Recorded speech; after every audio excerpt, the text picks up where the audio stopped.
한 사람이 컴퓨터 작업을 굉장히 열심히 하고 있었습니다. 며칠 밤 동안 밤을 새면서 열심히 공들인 작품이 있었습니다. 그런데 그만 그 과제물을 종료하다가 저장하시겠습니까의 예를 눌러야 되는데 아니오를 누른 겁니다. 예, 어떤 기분이 들까요? 너무나도 허무하지 않겠습니까? 며칠 밤 잠도 못 자고 열심히 만들고 또 애를 쓰고 시간을 썼는데 저장하지 않고 저장하시겠습니까? 아니요 누르고 끈 겁니다. 제가 실제로 경험했던 적이 있는데요. 얼마나 허무하고 허탈한지 컴퓨터 앞에 그냥 멍하니 몇 분 동안 아무 말도 못하고 있었던 것 같습니다. 속담에 공든탑이 무너지랴라는 말이 있는데 진짜 공든탑이 가끔 무너질 때도 있죠. 그래서 답답하고 허망할 그런 때도 있는 것 같습니다. 조금 다른 이야기로 굉장히 뛰어난 건축가가 멋진 설계 도안을 만들고 건축을 시작합니다. 굉장히 좋은 자재를 가지고 시작합니다. 품질 좋은 흙과 모래와 또 철근과 여러 가지 또 아름다운 또 단단한 유리 이런 최고의 자재를 사용해서 최고의 건축가의 설계 도안을 따라 건축물을 층층이 올려나갑니다. 그런데 오늘과 같이 폭풍이 오늘 저녁에 온다 하는데 태풍이 온다고 하는데 태풍이 부는 날에 그 건물이 와르르 무너지고야 말았습니다. 왜 그랬던 것일까요? 자재도 좋고 설계도 잘했고 공사도 잘 이루어졌습니다. 왜 그 건물이 무너졌을까요? 알고 보니까 그 집안이 바르지 못했다는 것입니다. 그 건물을 받치고 있는 땅이 고르지 못하고 그 땅에 불순물이 섞여 있고 그 땅에 들어가면 안 되는 것들이 있고 그 땅이 평평하지 못하고 튼튼하지 못하니까 그 건물이 무너졌던 것입니다. 오늘 본문은 사도 바울이 고린도에 보내는 편지입니다. 고린도 교회가 바로 앞에 제가 말씀드렸던 이러한 상황이 있었습니다. 굉장히 화려하고 멋지고 아름다운 건물들이 세워진 것 같지만 최고의 자재와 최고의 재료들을 사용해서 멋지고 아름다운 건축물을 만든 것 같지만 그것을 바치고 있는 지방과 땅과 기초와 근본은 너무나도 형편없는 상태에 있었기 때문에 언제 무너질지 모르는 그런 불안하고 위태위태한 상황이 있었다는 것입니다. PPT를 한번 보여주시기 바랍니다. 고린도 교회의 배경을 잠깐 살펴보기 위해서 그 지역을 한번 살펴보려고 하는데요. 이 아래에 반도 하나가 있죠. 우리나라처럼 삼면이 바다인 한 반도가 있는데 이 반도는 펠로폰네소스 반도라는 곳입니다. 그 반도에 그리스 본토로 이어지는 길에 바로 고린도가 있습니다. 빨간색 동그라미 보시면 그 지역이 고린도인데요. 그 반도에서 그리스 본토로 이어지는 그 좁은 협착한 길에 고린도 지역이 있었습니다. 저 지역에 도시가 있으면 어떻겠습니까? 사업을 해보신 분이나 일 해보신 분들은 알지 않습니까? 사람들이 많이 모이겠죠. 교역하고 무역하고 상거래가 굉장히 발달된 그런 도시였습니다. 물론 항구도 많았고요. 항구 도시였고 많은 사람들이 왕래하는 그런 지역이었습니다. 얼마나 또 큰 그리고 부강한 도시였는지 사도 바울도 아덴에서는 잠깐 전도를 했음에도 불구하고 이 고린도 지역에서는 18개월 동안 머물면서 복음을 전파하는 그런 일들이 있었다고 합니다. 그만큼 많은 사람들이 있었고 많은 전도의 기회들이 있었다는 것입니다. 지역적으로 굉장히 이점이 있었겠죠. 그리고 지금의 올림픽과 유사한 이스트미아라는 그런 운동 경기가 있습니다. 이 운동 경기도 고린도 지역에서 열렸기 때문에 주변에 많은 도시 사람들이 이곳에 몰려왔겠죠. 그러면서 숙박시설도 생기고 음식점도 생기고 상가들도 발달되었을 것입니다. 그러면서 자연스럽게 고린도는 더 부강해지고 더 큰 도시가 되었던 것입니다. 각지에서 다양한 사람들이 유입되고 다양한 사람들이 살고 있었던 곳이다 보니까 이 고린도는 수많은 이방 종교도 자연스럽게 들어오게 되는 것입니다. 하나님을 믿는 신앙인 그리스도인도 있었지만 그 그리스도인들이 수많은 이방 종교와 함께 살면서 또 지내면서 그 그리스도를 믿는 신앙이 조금씩 변질되었던 것 같습니다. 이방인의 풍습, 이방인의 문화, 이방인의 우상 숭배의 모습이 기독교와 섞여지는 것입니다. 기독교라고 말을 안 할 수는 없는데 기독교이지만 이방 그런 종교와 모습을 유사하게 가졌던 그런 안타까운 풍습을 하나씩 하나씩 받아들이는 것이죠. 그래서 이 고린도 교회의 문제들이 어디에 있습니까? 성찬을 어떻게 해야 하는지, 그리고 세례가 무엇인지, 부활이 무엇인지, 그리고 우상 숭배 때 드렸던 그 음식을 먹어도 되는지, 그리고 교회에서 남녀의 위치는 어디인지, 수많은 그런 신학적인 논쟁과 그런 어려움들이 있었습니다. 그만큼 기독교가 이방 종교 앞에서 변질되어지고 섞여지고 사람들이 많이 혼란스러웠던 그런 상황으로 볼 수 있습니다. 특별히 그런 상황에서 오늘 사도 바울은 고린도 교회에 있었던 영적 은사에 대한 문제를 거론하고 있습니다. 오늘 본문은 13장인데요. 12장, 13장, 14장 이렇게 3장에 걸쳐서 은사에 대해서 사도 바울은 설명하고 있습니다. 이 긴 문맥 가운데 이 13장 그 가운데 위치하고 있는데, 이 은사라는 한번 단어를 조금 더 한번 깊이 한번 생각해 보겠습니다. 여러분, 은혜를 원어로 하면 카리스입니다. 카리스, 값없이 주는 하나님의 선물이죠. 은사도 이와 굉장히 유사합니다. 카리스마입니다. 원어가 굉장히 유사하죠. 이 은혜와 은사는 그 뿌리가 같습니다. 그래서 은사도 마찬가지로, 은혜의 뜻과 마찬가지로 하나님께서 값없이 주시는 선물입니다. 자기 자신이 뛰어나서 그냥 가진 것이 아니라, 내가 무언가를 발달시켜서 만들어낸 것이 아니라 하나님께서 하나님의 백성에게 주는 선물, 그것이 바로 은사입니다. 은혜와 굉장히 유사한 의미를 가지고 있고, 원어도 카리스마와 같이 그 뿌리가 같다는 것을 볼 수가 있죠. 고린도교에 보면 많은 은사들이 있었습니다. 오늘 1절 말씀을 보면 사람의 방언의 은사, 그리고 천사의 말, 예언하는 능력, 비밀과 지식을 알고 산을 옮길 만한 모든 믿음, 그리고 3절에 보면 모든 것으로 구제하고 내 몸을 불사르게 내주는 그런 분신, 엄청난 은사를 가지고 있죠. 고린도전서 12장 8절과 10절에도 이 은사를 자세히 설명하고 있습니다. 같이 한번 읽어볼까요? 시작. 어떤 사람에게는 성령으로 말미암아 지혜의 말씀을, 어떤 사람에게는 같은 성령을 따라 지식의 말씀을, 다른 사람에게는 같은 성령으로 믿음을, 어떤 사람에게는 한 성령으로 병 고치는 은사를, 어떤 사람에게는 능력 행함을, 어떤 사람에게는 예언함을, 어떤 사람에게는 영들 분별함을, 다른 사람에게는 각종 방언 말함을, 어떤 사람에게는 방언들 통역함을 주시나니. 아멘. 당시 고린도 교회의 성도들, 그리스도인들은 많은 은사를 가졌던 것 같습니다. 예언의 은사, 그리고 병 고치는 신유의 은사, 그리고 천사의 말을 하고 산을 옮길 만한 믿음, 얼마나 위대합니까? 이런 수많은 각약의 은사를 가졌던 사람들이 많았던 것 같습니다. 방언은 어떻습니까? 수많은 다른 나라의 언어를 섭렵하는 것이죠. 우리가 방언 기도라고 할 때에 우리가 기도 드릴 때 하나님의 언어로 기도를 한다고 하는데, 그것을 포함해서 더 넓게는 타국어를 그냥 하는 겁니다. 그 방언을 하면서 어떻게 그런 위대한 역사가 일어납니까? 하나님께서 주시니까 이런 방언의 은사가 주어지는 것이죠. 예언은 무엇입니까? 미래에 일어날 일을 예측하는 것입니다. 그리고 다른 의미로 하나님의 복음의 말씀을 구속사적으로 잘 풀이해서 설명하는 것을 또한 예언이라고 말하기도 합니다. 그리고 산을 옮길 만한 위대한 믿음, 병 고치는 신유의 은사, 모든 것으로 구제하고 봉사하고 충성하는 그런 헌신, 그것도 은사이죠. 그리고 자기의 이념을 가지고 온몸을 불사르는 사람, 분신하는 사람, 얼마나 위대한 은사입니까?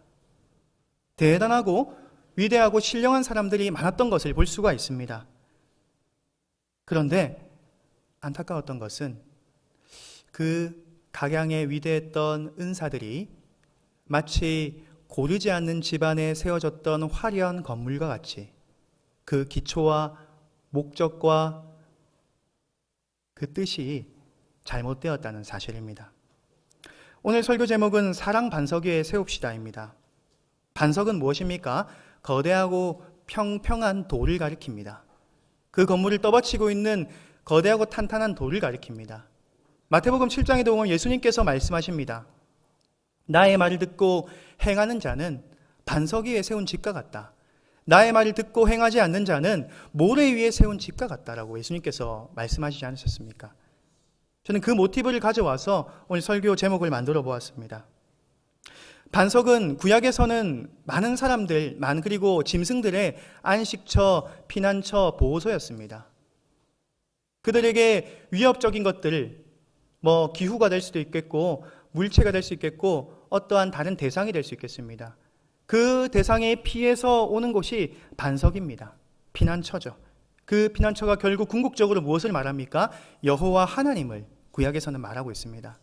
물론 예레미야서에 보면 이 완고한 심령, 완악한 심령을 반석과 같다라고도 이야기하기도 하지만 이 반석은 굉장히 긍정적인 의미로 사용되었던 것을 볼 수가 있습니다. 신약에서 반석은 예수 그리스도를 말합니다. 예수 그리스도께서 우리의 구원의 반석 되셔서 그 반석에 우리가 우뚝 서기 때문에 우리가 구원을 얻고 은혜를 얻고 주님 안에 살아가는 것이 아니겠습니까? 그런 의미로 오늘 본문을 보면 대단한 은사, 위대한 예언, 산을 옮길 만한 믿음, 병 고치는 은사를 가졌지만 그 바탕에 사랑이 깔려있지 않고 올바른 집안, 건강한 집안에 깔려있지 않고 그 집안은 상해 있었고 불순물이 섞여 있었고 바르게 고르게 서 있지 못했기 때문에 고린도 교회에 큰 위협이 있었던 것 같습니다. 다시 한번 이야기하지만 이 은사는 하나님의 선물입니다. 하나님이 주시는 것입니다. 그렇기 때문에 그 은사를 가지고 하나님의 뜻에 사용되어야 함을 우리가 잘 알 수 있는 것이죠. 그래서 오늘 본문은 말합니다. 사랑이 기초가 되어 있지 않으면, 사랑이 목적이 되지 않으면 아무것도 아니다. 사도 바울은 굉장히 강력하게 말합니다. 그냥 조금 아니다라고 아니라 아무것도 아니다. nothing, 아무것도 아니다 라고 사도 바울은 사랑이 없으면 아무것도 아니다. 조금 아니다가 아니라 아무것도 아니다라고 말하고 있는 것입니다. 3절에 보면 아무 유익이 없다. 유익이 있는 것처럼 보입니다. 얼마나 멋진 방언을 하고 얼마나 멋진 헌신과 구제와 봉사를 하고 신유의 은사를 체험하고 있지만 아무 유익이 없다라고 사도 바울은 강조해서 말하고 있는 것이죠. 여러분, 사도 바울이 어떤 사람입니까? 사실 사도 바울이 권면하고 있는 이 고린도 교회의 모습이 사실 사도 바울의 모습입니다. 예수 그리스도를 다메섹 도상에서 만나기 전에 사도 바울의 모습을 한번 생각해 보시기 바랍니다. 부활하신 그리스도를 만나기 전에 사도 바울은 뛰어난 학식과 웅변과 철학과 자기의 혈통을 앞세워서 지식을 앞세워서 그리스도인들을 박해하는 데 사용했습니다. 자기의 은사를, 굉장히 많은 은사를 가지고 있었지만 그 은사가 그릇되게 사용되고 있었다는 것이죠. 바로 이 고린도의 교회의 문제가 먼저는 사도 바울의 문제였던 사실입니다. 그런데 사도 바울은 이 사울에서, 다메섹 도상에서 부활하신 그리스도께서 사울아 사울아 네가 어찌하여 나를 박해하느냐, 사울을 만나주시고 사울을 하나님께서 붙들어 주셔서 사울은 바울이 되었고 완전히 변화되지 않았습니까? 그러면서 그 멋진 은사를, 그 위대한 은사를 자기 자신의 의, 나의 욕심, 나의 이기심을 위해 쓰는 것이 아니라 하나님을 위해서 쓰기로 작정했던 것입니다. 그래서 사도 바울은 과거에 그 은사를 그릇 사용했던 것을 회고하며 회개하는 것을 볼 수가 있죠. 고린도전서 13장 11절 말씀을 같이 한번 읽어보겠습니다. 시작. 내가 어렸을 때에 말하는 것이 어린아이와 같고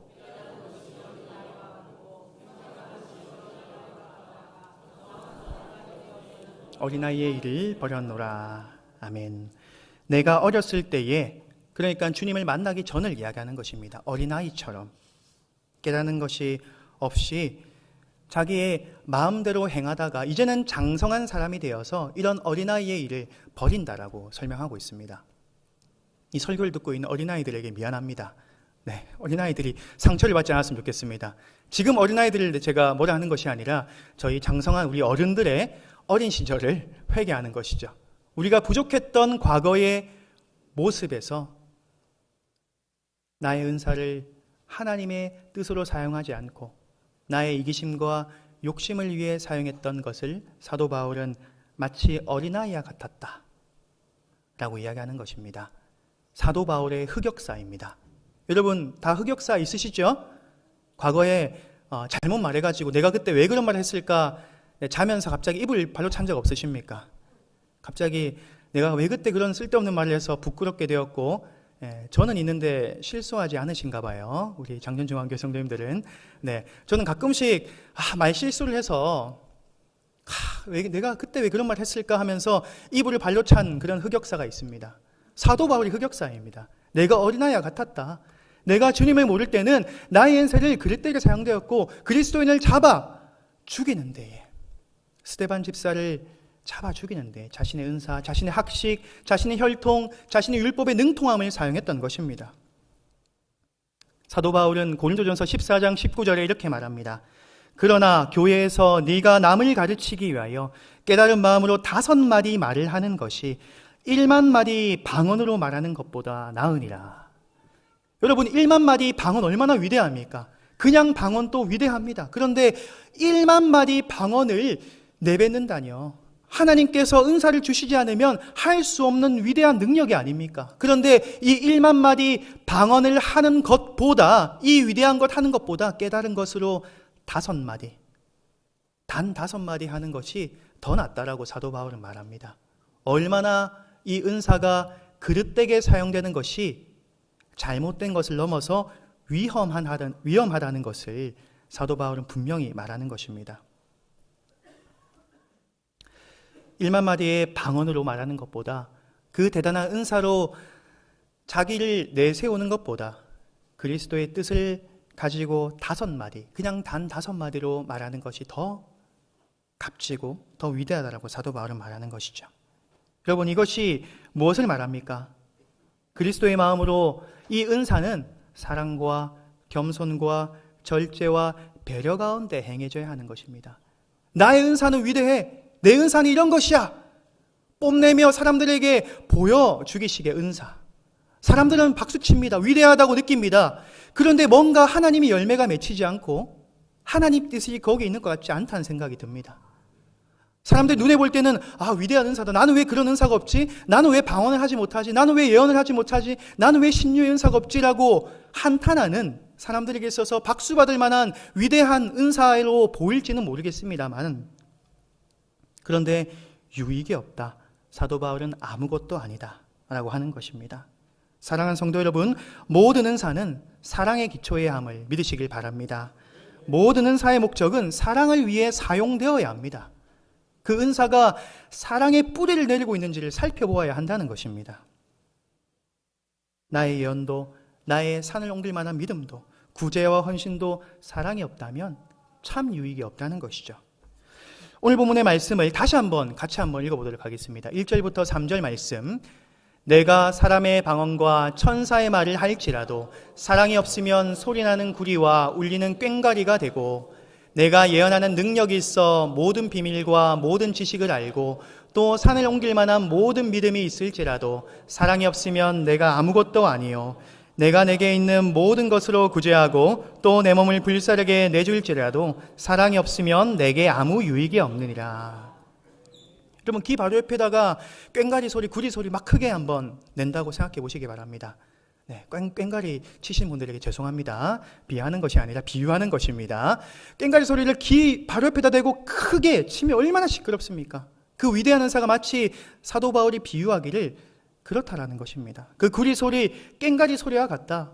이 사랑이 없으면 아무것도 아니다라고 사도 바울이 말하는 것이죠. 여러분 은사에 문제가 있습니까? 은사에는 문제가 없습니다. 그 능력 자체에 문제가 없습니다. 그 능력은 주님 오실 때까지 우리가 행하고 또 행해야 됩니다. 저는 절대로 은사를 부정하는 것도 아니고 은사를 소극적으로 사용해야 된다는 것도 아닙니다. 은사는 하나님이 주신 것입니다. 하나님의 선물입니다. 절대로 저는 은사를 소극적으로 사용해야 된다, 은사는 잘못된 것이다라는 것을 말하는 것이 아니라 하나님이 주신 은사를 각양에 받은 은사들로 사역하고 주님 오실 때까지 우리가 평생토록 그 은사를 교회의 공동체에, 하나님의 믿음의 공동체에서 사용하며 애써야 합니다. 달란트의 비유에 있지 않습니까? 그 달란트를 땅에 묻지 않고 그 달란트를 2달란트라도 가져서 일했던 그 사람에게 하나님께서 착하고 충성된 종이라고 하지 않습니까? 나에게 달란트, 은사가 하나밖에 없다고 그것을 땅에 묻고 악한 주인이다라고 비판했던 종은 주님의 심판을 받지 않습니까? 그 은사는 주님이 오실 때까지 우리가 평생토록 사용하고 애써야 하는 것입니다. 그 은사는 그냥 영적인 세계에만 머무는 것이 아닙니다. 그 은사의 기저에 깔린 그 사랑을 바탕으로 열심히 해야 되는 것은 단지 교회 일, 교회 공동체 안에서만 행해야 되는 것이 아니라 내가 거하는 사회와 직장과 가정과 내가 거하는 삶의 모든 자리에서 사랑을 뿌리로 내리고 그 은사를 발휘해야 하는 사명이 우리 모두에게 주어졌다는 사실을 믿으시길 바랍니다. 사랑하는 성도 여러분, 하나님이 주신 은사가 있습니까? 하나님께서 여러분들에게 어떤 은사를 주셨습니까? 그 은사를 주신 먼저 하나님께 감사하길 바랍니다. 그리고 그 은사를 주신 하나님을 위해서 그 은사를 사랑으로 사용하시는 복되고 지혜로운 성도님들 되시길 바랍니다. 고린도전서 13장 13절은 이렇게 말합니다. 그런즉 믿음, 소망, 사랑 이 세 가지는 항상 있을 것인데 그 중에 제일은 사랑이라. 가장 아랫줄을 같이 한번 읽어보겠습니다. 시작. 그 중에 제일은 사랑입니다. 믿으십니까? 여기서 말하는 사랑은요, 아가페 사랑입니다. 아가페라는 단어 많이 들어보지 않으셨습니까? 당시에 이 사랑을 말하는 많은 말들이 있었습니다. 먼저는 에로스 사랑입니다. 에로스는요, 어쩌면 자기가 매력을 느끼는 지식이나 물건이나 사람을 자기에게 끌어당기는 사랑입니다. 자기 중심적인 사랑이죠. 획득하고자 하는 돈이든 권력이든 그것을 사랑한다면 그것은 에로스적 사랑입니다. 자기 주정적입니다. 그래서 남녀 간에 초반에 스파크가 튈 때 있죠. 여기 계신 우리 성도님들 그럴 때가 있었지라고 생각하시는지 모르겠습니다. 지금도 그러신 분이 있었다면 죄송합니다. 지금도 나는 그런 사랑을 뜨거운 사랑하고 있는데 그런 매력적인 대상을 자기 자신에게 가져오고 싶어하는 그 사랑이 에로스적 사랑입니다. 그리고 두 번째로는 필로스가 있습니다. 이 필로스는요, 우정입니다. 우정적 사랑입니다. 이 에로스적 사랑보다는 자기중심적인 것이 조금은 더 약합니다. 그리고 세 번째로는 스트로게입니다. 이 스트로게는 부모가 자식을 사랑하는 그 본능적인 사랑을 말합니다. 그 사랑을 말할 때 단어로 스트로게라는 단어를 썼습니다. 그런데 오늘 본문 고린도전서 13장은 바로 이 완전한 사랑, 에로스도 아니요, 필로스도 아니요, 스트로게도 아니요, 바로 아가페 사랑을 말하고 있는 것입니다. 여러분, 아가페 사랑이 무엇입니까? 이 아가페 사랑은 당시에는 무색무취와 같은 평범한 말이었습니다. 사랑을 말할 때 아가페라는 단어를 잘 사용하지 않았습니다. 후일에 어떻게 보면 신앙적으로 기독교에서 이 아가페의 사랑이 하나님의 사랑을 말하는 것이다라고 그 의미를 더욱더 부여해서 계속 사용했던 그런 감도 없지 않아 있습니다. 그런데 이 아가페 사랑은요, 구약 성경에도 기록되어 있습니다. 구약 성경은 히브리어로 기록되어 있죠. 그런데 이 아가페는 헬라어인데요. 이 구약 성경을 헬라어로 번역한 70인역에 아가페라는 단어가 종종 등장하는 것을 볼 수 있습니다. 우리가 잘 아는 신명기 6장 5절에도 마음을 다하여 뜻을 다하여 힘을 다하여 여호와 하나님을 사랑하라라고 할 때 그 사랑이 아가페 사랑입니다. 그리고 레위기 19장 18절에 이웃을 내 자신과 같이 사랑하라. 이웃을 내 자신과 같이 사랑하라고 할 때 그 사랑이 바로 아가페라는 단어가 쓰였던 것입니다.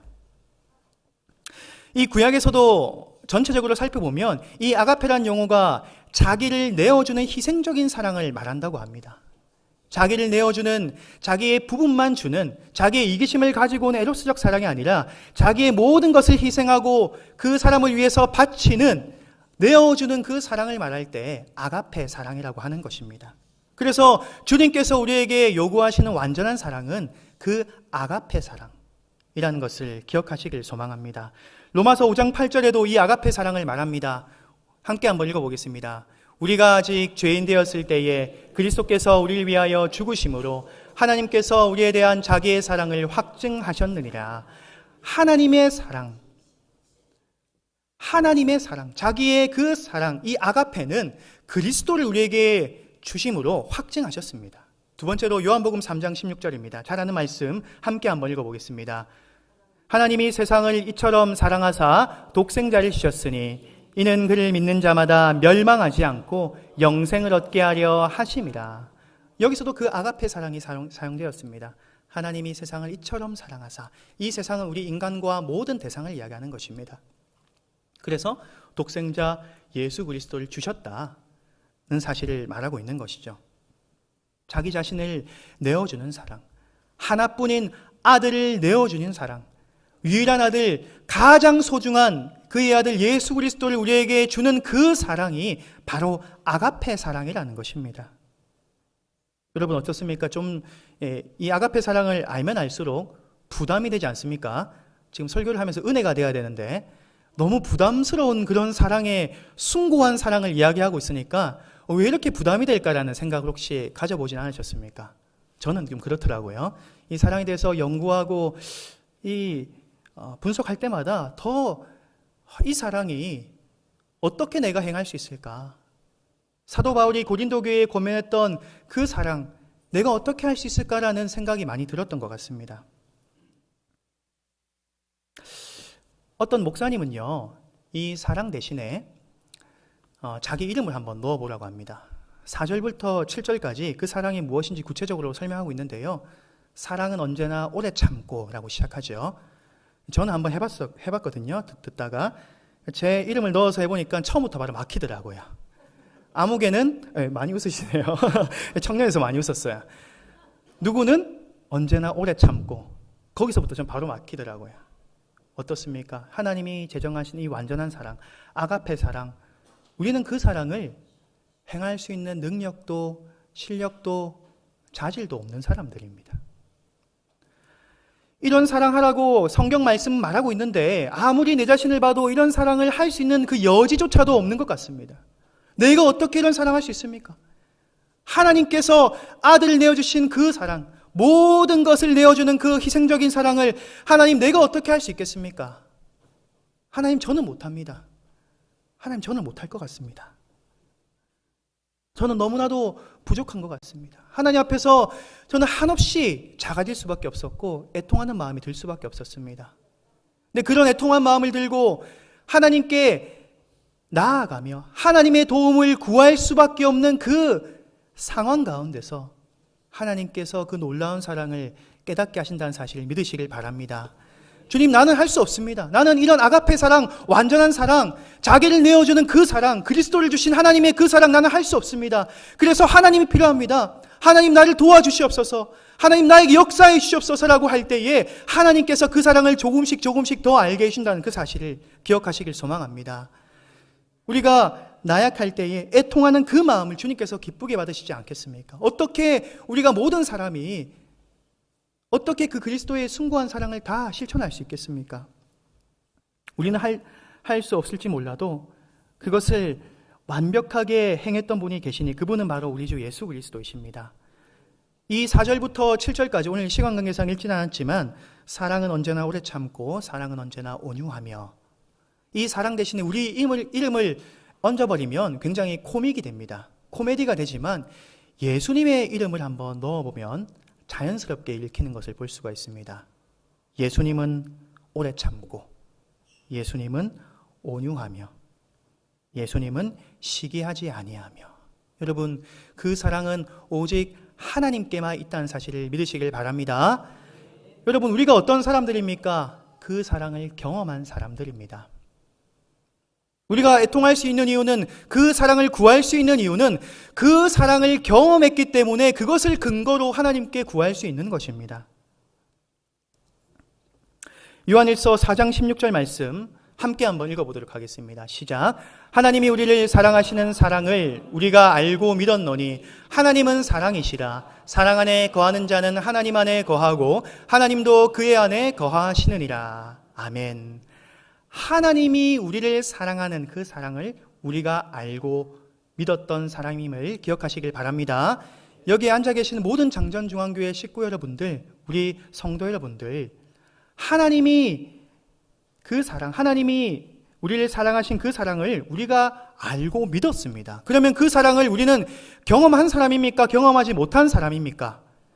그 아가페 사랑을 경험한 사람입니까? 경험하지 못한 사람입니까? 경험한 사람들이라는 사실입니다. 하나님은 사랑이시라. 하나님 사랑이신데 우리는 그 사랑을 경험했습니다.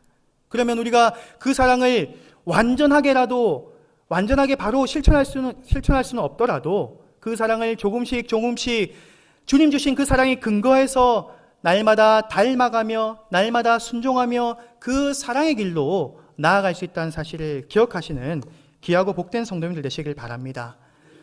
때로는 우리 삶을 고단하게 하는 것들이 많이 있습니다. 우리는 계속해서 이러한 사랑으로 살겠습니다라고 다짐할지 모르지만 계속해서 넘어집니다. 넘어지고 또 넘어지고 그 사랑을 실패할 수밖에 없는 나약한 존재들입니다. 하지만 성령 하나님께서 우리 안에 내주하시고 우리의 든든한 보혜사가 되셔서 그 하나님의 길을 올바르게 걸어갈 수 있도록 날마다 매 시간마다 매 때마다 도우시는 성령을 붙잡고 그 시험과 그 연단을 통과하여서 그 온전한 아가페의 사랑에 나아가시는 귀하고 복된 성도님들 되시길 바랍니다. 말씀을 마무리하겠습니다. 여러분, 모든 은사와 사역의 목적은 사랑이 되어야 합니다. 처음에 비유했던 것처럼 멋진 흙과 철근과 모래와 콘크리트와 위대한 건물을 세울 때에 좋은 자재와 좋은 건축가가 정말 건드려지게 멋지게 계획을 하고 그것을 건축을 했지만 그 집안이 고르지 못하고 그 집안이 바르지 못하면 그것은 무너질 수밖에 없다는 사실을 모두가 동의하실 것입니다. 마찬가지로 고린도 교회에 있었던 문제, 사랑이 바탕이 되어 있지 않고 그 위대한 은사들, 위대한 방언, 위대한 믿음, 위대한 신유, 그것들을 세웠는데 그것들이 무너질 수밖에 없었습니다. 왜냐하면 그 집안이 사랑의 바탕이 되어 있지 않았기 때문입니다. 우리 모든 성도님들은 이러한 고린도 교회의 모습에 우리의 자신을 돌아보며 하나님의 사랑으로 우리의 기초를 다지고 목적을 다지고 건물을 세워나가시는 귀하고 복된 성도님들 되시길 바랍니다. 때로 은사가 발휘될 때마다 점검하시길 소망합니다. 내가 사랑의 기초에 있지 않고 사랑의 목적이 되어 있지 않으면 잠시 그 은사를 잠깐 붙들고 하나님께 매달릴 때는 것을 우리가 기억해야 하는 것입니다. 내가 은사가 위대해서 굉장히 뛰어나서 그것들을 사람들 앞에서 많이 드러내 보이고 살펴볼 수 있지만 하나님께서 그 은사로서 성공하는 것이 아니라 사랑이 없는 것으로 실패하게 하신다면 우리의 그 시간과 헌신은 너무나도 헛된 것이 되지 않겠습니까? 오늘 본문의 13장 8절 말씀은 이렇게 말합니다. 사랑은 언제까지나 떨어지지 아니하되 예언도 패하고 방언도 그치고 지식도 패하리라. 예언도 패하고 방언도 그칩니다. 지식도 패합니다. 이 땅을 떠나갈 때 여러분들 어떻게 예언 들고 가겠습니까? 방언 위대하죠? 치유의 은사 대단합니다. 산을 옮길 만한 믿음 대단합니다. 여러분 산 옮기는데 삽질을 몇 번 해야 되겠습니까? 믿음으로 그 산을 옮긴다면 얼마나 대단한 믿음입니까? 그런데 이것들은 다 패하여진다. 이것들이 이 땅 떠날 때에 하나님 나라에 가져가는 것들이 아니다. 하지만 사랑은 패하여지지 않는다라고 믿으시길 바랍니다. 다른 것들은 다 패하여지지만 사랑은 패하여지지 않습니다. 영어 성경을 보면요, Love never fails. 사랑은 실패하지 않는다. Love never ends. 사랑은 끝나지 않는다. 한글 성경을 보니까 사랑은 떨어지지 않는다. 다른 것들은 다 떨어지고 다 끝나고 다 실패하고 이 땅 떠날 때는 그것들 여기에 다 놓고 가야 합니다. 하지만 유일하게 영원한 것이 있는데 그것은 바로 사랑이다라고 사도 바울은 8절 말씀에 말하고 있지 않습니까? 그 사랑의 가치를 기억하시길 바랍니다. 그 사랑은 하나님이 우리를 사랑하신 그 아가페의 사랑입니다. 왜 공동체에 문제가 생깁니까?